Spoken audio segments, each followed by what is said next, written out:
এর অনুষ্ঠানের যত গেস্ট, আমার ধারণা যে ও যেহেতু এত ফেমাস একজন মানুষ, ও হয়তো স্টেডিয়ামে বিয়ে করবে। স্টেডিয়ামের ভাড়া এবং খাওয়া দাওয়ার অ্যারেঞ্জমেন্ট আমি করে দিব। এবং আপনাদের কারণে স্পন্সর পেয়ে গেলাম আজকে। মামুন যেরকম বলছে ওর বিয়ের বাসরটা করে দিতে, ওর বিয়ের বাসরটা হবে ওর নতুন বাড়িতে। সেই নতুন বাড়ি আমি পুরোটা সাজিয়ে দিব, ওর খাট আমি সাজিয়ে দিব বাসর ঘরে, এবং ও হানিমুনে যাবে। আমি সেটা ঠিক করে দিব। ও হানিমুনে কোথায় যাবে? সাথে যাবে তো তুমি? না, আমি হানিমুনে যাব না। সাথে না গেলে আমার ব্যাগটা কি ধরবে? তোমার ও হানিমুনে যাবে, আমি বলে দেই। ওর হানিমুন হবে সাউথ আফ্রিকাতে। আফ্রিকায় কেন করব? সাউথ আফ্রিকা অনেক সুন্দর জায়গা। সাউথ আফ্রিকাতে ও হানিমুন করবে, সেটা টিকেট, হোটেল সব আমি করে দেব। এত কিছু করবেন? হ্যাঁ, কত কিছু দিয়ে দিল। আমার এত কিছু লাগবে না, শুধু দোয়া করে মন ভরে তাইলেই হবে। আপনার এত কিছু যে করবেন, আপনার ভিতরে যে কষ্ট, সেই কষ্টটা কি প্রকাশ্যে আনবেন নাকি না সেটা ভিতরে থেকে যাবে? মামুন খুশি হলেই আমি খুশি। একটা মানুষকে আপনি যখন হাসতে দেখেন, আপনি যখন রাস্তাঘাটে চলেন, একটা বাচ্চাকে আপনি যদি একটা চিপস কিনে দেন, ও যখন হাসে, এখনো কষ্ট কেন পাবে সেটা বলেন আপনি। হ্যাঁ, তখন কিন্তু আপনি খুশি হন। তুমি কষ্ট কেন পাবা? ও যেহেতু খুশি হবে, ও আনন্দে থাকবে, ও ঝলমল করবে। একটা মানুষের আনন্দ দেখাটা কিন্তু অনেক বড় ব্যাপার। এখানে আমি কষ্ট পাবো কেন? আমি ওর সুখে, ওর খুশিতে আমিও খুশি হব। আবার ও যখন বিয়ে করবে তখন আমিও সবকিছু করে দেব। হ্যাঁ, লালা যখন বিয়ে করবে, লালার বিয়ে তো আমি সবকিছু, ও যা বলছে আমি এত বছর বাঁচবই না। আমি হয়তো এই বছরটাই পর্যন্ত বেঁচে আছি।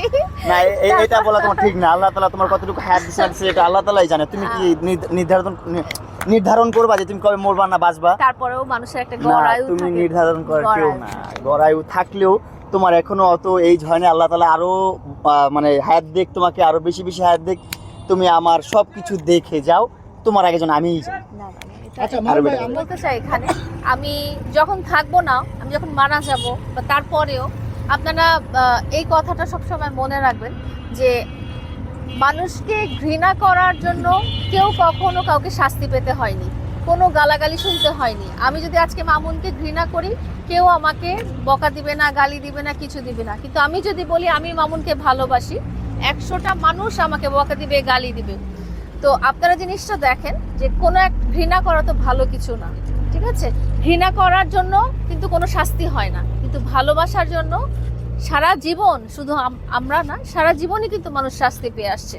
তো কোনটা আসলে ভালো? ঘৃণা করাটা ভালো না ভালোবাসাটা? ভালোবাসার জন্য যুগ যুগ ধরে ইতিহাস রয়েছে, যুগে যুগে ইতিহাস আছে ভালোবাসার জন্য মানুষ শাস্তি পেয়ে আসছে কঠিন জায়গায়, কিন্তু কাউকে ঘৃণা করার জন্য কাউকে শাস্তি দেওয়া হয় না। আসলাম নাকি?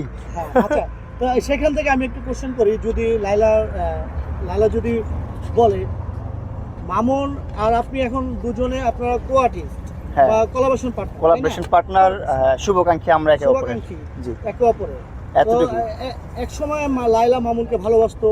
এক সময় আপনাদেরকে তো আমি বলেছি আমাদের প্রেস কনফারেন্সে যে আমাদের পাস্ট, এক সময় আমি আগে প্রশ্ন করার আগেই বলে দিচ্ছি যে আমাদের অতীত, আমাদের যে সম্পর্ক ছিল বা আমাদের কি হয়েছে, ঝগড়াঝাটি সবকিছু আমরা ভুলে গেছি।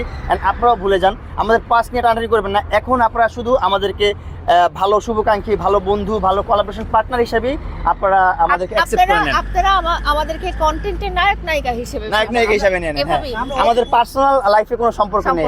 অতীতটা টানি না, মানে আমি যেটা বলতেছিলাম আপনি হয়তো না বুঝে বলেছেন। এক সময় ভালোবাসতো, তো আমি বলতে চাচ্ছিলাম যেহেতু এক সময় লাইলা মামুনকে ভালোবাসতো, এখন আপনারা কোলাবোরেশন পার্টনার বা শুভাকাঙ্ক্ষী একে অপরের। তো মামুনের যেহেতু বিয়ের বয়স হচ্ছে, ধীরে ধীরে বিয়ে করবে, ভবিষ্যতে একজন লাইফ পার্টনার তিনি বেছে নিবে। তো সেখান থেকে যদি মামুন ভবিষ্যতে কখনো লাইফ পার্টনার বেছে নেয়, লাইলাকে